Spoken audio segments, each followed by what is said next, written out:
السلام علیکم. میں ڈاکٹر سائرہ افغان ہوں, پروفیسر سائرہ افغان. ابھی ریسنٹلی پروفیسر بنی ہوں اور I M heading unit 2 in MCH centre.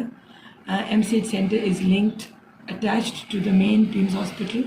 These are three components: main PIMS, Children Hospital and MCH. MCH deals with gynae-obs. تو میری پروفیسر ریٹائر ہوئی تھی تو اب ان کی جگہ پر میں ہیڈ آف دا ڈپارٹمنٹ ہوں. آپ لوگوں نے مجھے ریکویسٹ کی ہے کہ میں انٹرنیشنل پاپولیشن ڈے کے اوپر بات کروں. تو یہ جو انٹرنیشنل ڈیز جب ہم سیلیبریٹ کرتے ہیں تو ان کا ایک ریزن ہوتا ہے. ریزن یہ ہوتا ہے کہ آپ جو ہے نا جو گلوبل ایشوز ہیں ان کی طرف آپ پوائنٹ آؤٹ کریں اور آپ you try to educate people on those issues. ایک ریزن یہ ہوتا ہے. دوسرا آپ پولیٹیکل ریسورسز اور ان کی ول کو موبلائز کرتے ہیں. اور تیسرا یہ ہوتا ہے کہ جو آپ کی اچیومنٹس ہیں ان کو آپ سیلیبریٹ کرتے ہیں. تو یہ تین ریزنز ہوتے ہیں جب ہم کوئی بھی انٹرنیشنل ڈے ہم جب سیلیبریٹ کرتے ہیں. تو جو پاپولیشن ڈے ہے وہ ہم اس لیے سیلیبریٹ کرتے ہیں کہ جو ہمارے پاپولیشن ایشوز ہیں ان کو ہم ڈیل کریں, ان کو ہم پوائنٹ آؤٹ کریں, لوگوں کی ایجوکیشن کریں, عام لوگوں کی ایجوکیشن کریں, اور ہم پولیٹیکل ول اور ریسورسز کو موبلائز کریں اور ہم اپنی اچیومنٹس پریزنٹ کر سکیں کہ ہم نے کیا کیا اچیومنٹس کی ہیں اس سلسلے میں.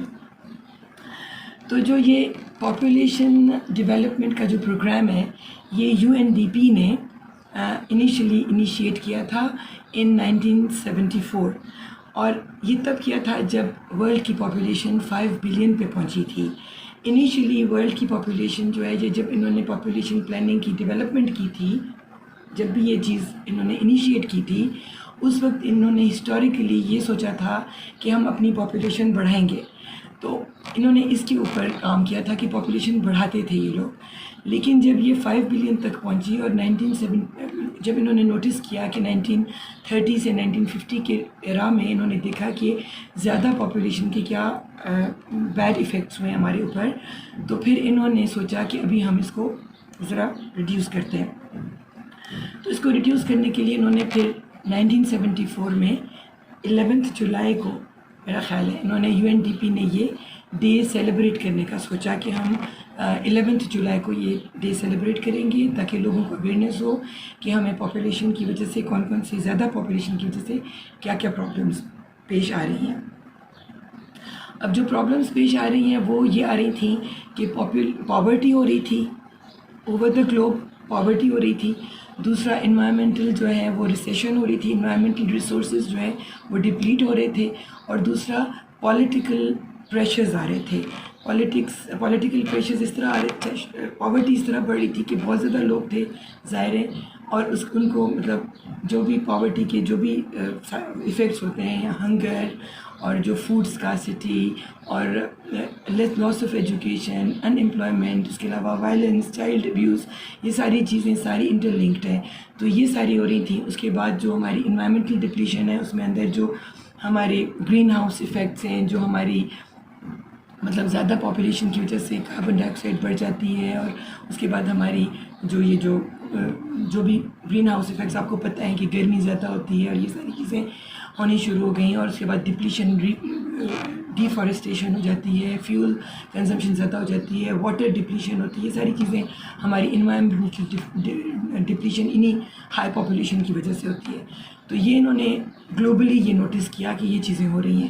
اس کے علاوہ جب بہت زیادہ پاپولیشن گروتھ کرتی ہے تو اس میں یہ ہوتا ہے کہ آپ کی جو ینگ جنریشن ہوتی ہے انڈر 15 ایئرس وہ بہت زیادہ ہو جاتی ہے, اور وہ ینگ جنریشن کے زیادہ ہونے سے اس کو ہم کہتے ہیں یوتھ بلج. تو یوتھ بلج جب بہت زیادہ جس جگہ کا ہوتا ہے اس جگہ میں پریشرز آن دا گورنمنٹ بہت زیادہ ہوتے ہیں, پولیٹیکل پریشرز بہت زیادہ ہوتے ہیں, اور وہ ان کو جو ہے نا کافی مسئلے ہوتے ہیں کیونکہ ان امپلائمنٹ ہوتی ہے, ایجوکیشن نہیں ہوتی ہے, غربت ہوتی ہے. تو یہ سارے مسئلے ہوتے ہیں. تو جہاں پہ گروتھ بلج ٹرانزیٹری ہو تو وہاں پہ تو مسئلے بھی ٹرانزیٹری ہوتے ہیں, لیکن جہاں پہ گروتھ بلج پرسسٹ کرے زیادہ ٹائم کے لیے تو وہاں پہ یہ ہوتا ہے کہ یہ ڈیکیڈز تک یہ پرابلم چلتی ہے. اب ہمارے گروتھ فیکٹرز جب ہم ان پہ نظر ڈالتے ہیں تو گروتھ فیکٹرز ہمارے یہ ہیں کہ ہماری جو برتھ ریٹ ہے ہمارے جس بھی علاقے کا, وہ جو برتھ ریٹ ہے وہ پلس جو امیگریشن ان ہوتی ہے وہ اور ڈیتھ ریٹ، اس کو ہم ملا کر فیملی پلاننگ کے لوگ ایک فارمولا یوز کرتے ہیں، اس کے ساتھ برتھ ریٹ نکلتا ہے، اس میں سے مائنس کرتے ہیں کروڈ ڈیتھ ریٹ اور امیگرینٹ پاپولیشن ایڈ ہوتی ہے، تو یہ ہماری پاپولیشن بنتی ہے. تو یہ مطلب یہ پاپولیشن کو ہم دیکھتے ہیں نا کہ ہماری کتنی ہے، تو جتنی زیادہ ہوگی اتنے پرابلم زیادہ ہوں گے. تو ہماری یہ چیزیں ہیں. اس کے علاوہ ہمارے گروتھ فیکٹر، میں نے آپ کو بتایا کہ گروتھ فیکٹرز جو ہیں وہ کرتے ہیں. اب ہماری جو گلوبل اگر ہم آبزرویشن کریں، لوگوں نے یہ گلوبلی فیل کیا ہے کہ ہماری پاپولیشن بڑھتے بڑھتے انیشیل کچھ سالوں تک، کچھ ڈیکیڈز، کچھ 100 سالوں تک، یعنی 1804 میں 1 بلین پاپولیشن تھی.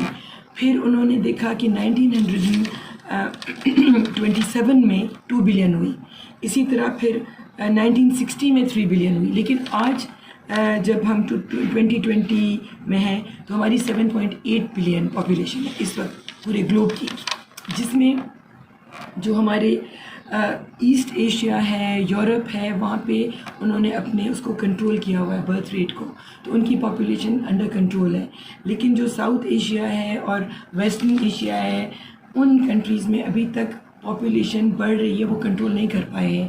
جیسے ایسٹرن پارٹ آف ایشیا جس میں ہم لوگ رہتے ہیں، افغانستان ہے، یہاں پہ پاپولیشن بہت زیادہ کنٹرول نہیں ہے. لیکن ہم سے بھی برا حال جو ہے وہ ہے سہارن افریقہ، سب سہارن کنٹریز اور افریقہ، ادھر بہت زیادہ بڑھنے کے چانسز ہیں ان نیکسٹ ایئرز نا.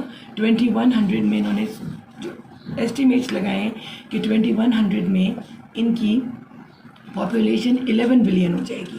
اور جب پاپولیشن بڑھے گی تو ان اپروپریٹلی بڑھے گی، یعنی کچھ پارٹس آف دا گلوب میں بہت اچھی پاپولیشن ہوگی اور کچھ پارٹس آف دا گلوب میں جیسے افریقہ وغیرہ ہے، وہاں پہ پاپولیشن ڈینس ایریاز ہوں گے، تو وہاں کے پرابلمس بہت زیادہ ہوں گے. تو پھر یہ بڑی عجیب سی بات ہو جائے گی نا کہ مطلب ان لوگوں کو اپنے رائٹس نہیں ملیں گے. ہماری دنیا پوری کے اوپر کچھ لوگ تو بہت زیادہ انجوائے کریں گے، کچھ لوگ بہت زیادہ ڈپرائیوڈ ہوں گے آف تھنگس نا. تو دس از ناٹ گڈ. تو ہمیں میجرز لینے پڑیں گے، ہمیں اپنی کنٹری کے لیے بھی میجرز لینے پڑیں گے. وہ میجرز یہی ہیں، ظاہر پاپولیشن کنٹرول کی میجرز ہیں، اور وہ میجرز یہی ہیں کہ میں تو اس طرح دیکھتی ہوں کہ سب سے پہلے ہماری جو غربت ہے وہ ختم ہو. غربت ختم ہوگی تو ایجوکیشن آئے گی، ایجوکیشن آئے گی تو ہمارے ینگ جنریشن جو اسپائر کرتی ہے فار مطلب آگے جانے کے لیے، تو وہ ایجوکیٹڈ ہوگی، امپلائڈ ہوگی، فرسٹریشنز کم ہوں گی، تو مسئلے کم ہوں گے، انڈرسٹینڈنگ زیادہ ہوگی، اور وہ ہیلتھ ایجوکیشن کو اور یہ جو ریپروڈکٹیو ہیلتھ ہے اس کو سمجھنے کے لیے مطلب ہے کہ آسانی ہوگی نا ان لوگوں کو. اور یہ بات بھی ضروری ہے کہ جینڈر ایکوالٹی ہو. جینڈر ایکوالٹی ہوگی تو ہی عورتوں کو اپنے حقوق ملیں گے نا. تو جہاں پہ بہت غربت ہے، جہاں پہ ایجوکیشن بالکل نہیں ہے، وہاں پہ تو جینڈر ایکوالٹی ہے ہی نہیں. تو جب جینڈر ایکوالٹی نہیں ہے تو فیملی پلاننگ کی جو پریکٹسز ہیں وہ بھی نہیں ہیں. تو اب اس کو ڈیل کرنے کے لیے صرف اور صرف ایجوکیشن، اس کے ساتھ پاورٹی ایلیویشن، اور اس کے بعد ہماری فیملی پلاننگ کے جو لوگ ہیں وہ ان کی اپنی ایکشنز میٹر کرتی ہیں نا. اب میں جب فیملی پلاننگ کو دیکھتی ہوں تو میں کہتی ہوں کہ فیملی پلاننگ کی اٹ سیلف کہ وہ کیا کیا ٹائپس آف فیملی پلاننگ ہیں ان کی، وہ ہیں ایک تو ایگزسٹ کرتی ہیں. دوسرا وہ مین پاور جو اس کو پروموٹ کرتا ہے، ٹھیک ہے، اس میں اندر جو سروس پرووائڈرز ہیں سارے فیملی پلاننگ کے، جس میں اندر ڈاکٹرز ہیں، جس میں اندر نرسز ہیں، جس میں LHVs ہیں، جس میں وہ سارے ہیلتھ کیئر پروفیشنلز ہیں جو پیریفرل ایریاز میں جا کر اپنے ان لوگوں کو ایجوکیٹ کرتے ہیں جن کو فیملی پلاننگ کے بارے میں پتہ نہیں ہے، ٹھیک ہے نا. یہ سارے ریسورسز کو ہمیں ایکٹیویٹ کرنا پڑے گا. پھر جو فیملی پلاننگ کی جو پروڈکٹس ہیں وہ ہر ایریا تک ان کی ریچ ہو، ان کے ڈور اسٹیپ پر موجود ہوں، اور جب وہاں موجود ہوں تو ان کے بارے میں ان کی نالج ہو.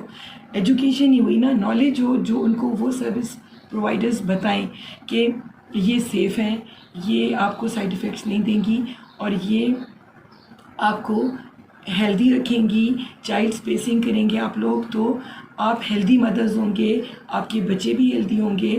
اور اگر آپ فریکوینٹ چائلڈ برتھ کریں گے تو بہت ساری میٹرنل ایسی بیماریاں ہیں جیسے انیمیا اور ساری چیزیں جن سے وہ مطلب ریپروڈکٹیو ہیلتھ افیکٹ ہوتی ہے نا, تو وہ ان کو سمجھانا پڑے گا. اور سارا کاسٹ بھی ان کی کم رکھنی پڑے گی, ہماری جو پروڈکٹس ہے فیملی پلاننگ کی. اور جو ہمارا مین پاور جو ایک تو ایجوکیٹ کر رہا ہے اور دوسرا وہ سروس پرووائڈ کر رہا ہے, یعنی ایجوکیشن کے ساتھ جب وہ سروس پرووائڈ کرتا ہے تو وہ اس کی ٹریننگز اس طرح کی ہوں کہ وہ سیفلی وہ چیزیں مطلب آگے کر سکیں نا, مطلب دے سکیں اپنے پیشنٹس کو یا اپنے جو ان کے وہ ہیں کلائنٹس ہیں ان کو وہ پرووائڈ کر سکیں سیف طریقے سے. اور دوسرا بس یہی کچھ ہے, اس کے علاوہ اور کیا بولوں. اسٹار بہت ہی پیاری قسم کی آرگنائزیشن ہے, اور ان کی جتنے بھی سروس پرووائڈرز ہیں, ڈاکٹر سے لے کر جو ان کے جو دوسرے اسٹاف ہیں جو ہمیں ایکسیس کرتے ہیں, جو ملتے ہیں, وہ بہت ہی پازیٹیو ایٹیٹیوڈ کے ساتھ ہوتے ہیں, بہت ہی ہیلپنگ ہوتے ہیں. اور جب بھی میں نے ان کو فون کیا ہے یا جب بھی میں نے ان کو کانٹیکٹ کرنے کی کوشش کی ہے, وہ ہمیشہ they are always respectful and kind and they are responsive, immediate response دیتے ہیں, اور I am so happy with them. ٹھیک ہے, thank you. Thank you so much.